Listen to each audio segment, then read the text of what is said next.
At yan nga guys, pupunta nga tayo ngayon sa Baguio City. So bago nga pala tayo pumunta sa Baguio City, tayo nakaramdam ng gutom, kaya tayo ay kain muna dito sa Kambingan. Ayan, napakasarap dito ng mga luto. Specialty dito ang kambing, kaldereta at sinabawan. So ayan guys, ito yung ating mga kasama at tayo ay kakain muna bago pumunta sa Baguio City. Natin dito si Boss Marjan Rico at si Kagawad Vito Baramida. So ayan, kasama din natin si Jonalyn at si Madam Gemma Lara. Tapos nga natin kumain, tayo ay dumiretso na at dito nga tayo dadaan sa Benguet. Dito tayo dadaan sa Cannon Road. So ayan guys, bago tayo magpatuloy, ma-picture muna tayo dito sa napakagandang tanawin na ito.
Guys, nandito na nga tayo sa Baguio.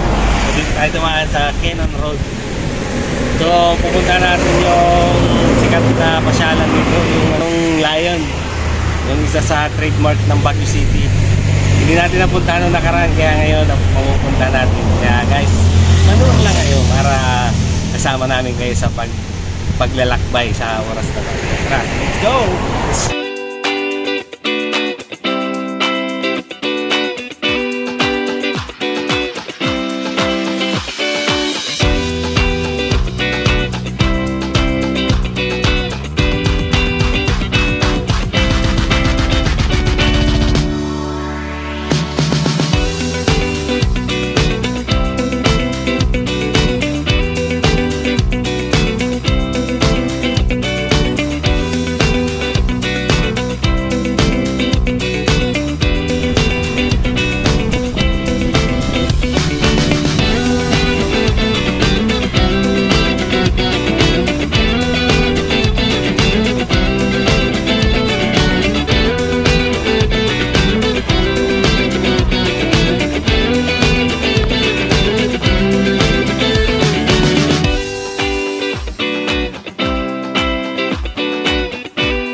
At ayan guys, magpapatuloy nga tayo sa ating paglalakbay dito sa Baguio City at tayo pupunta sa sentro ng Baguio City upang makita natin ang napakagandang lugar nito. Kaya samahan nyo lang kami. At kung hindi ka pa nakaka-subscribe, isubscribe mo na kami sa aming YouTube channel at ipalo mo na din kami sa aming Facebook page. Thank you so much.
At ayan nga guys, so nandito na nga tayo sa ating pupuntahan. So maraming salamat sa iyong panunood. At kung nakarating ka sa video na to, huwag ka nang mahihiyang pindutin ng subscribe. I-hit mo na din ang notification bell para lagi kang updated sa mga bagong video na ating i-upload. So thank you so much for watching.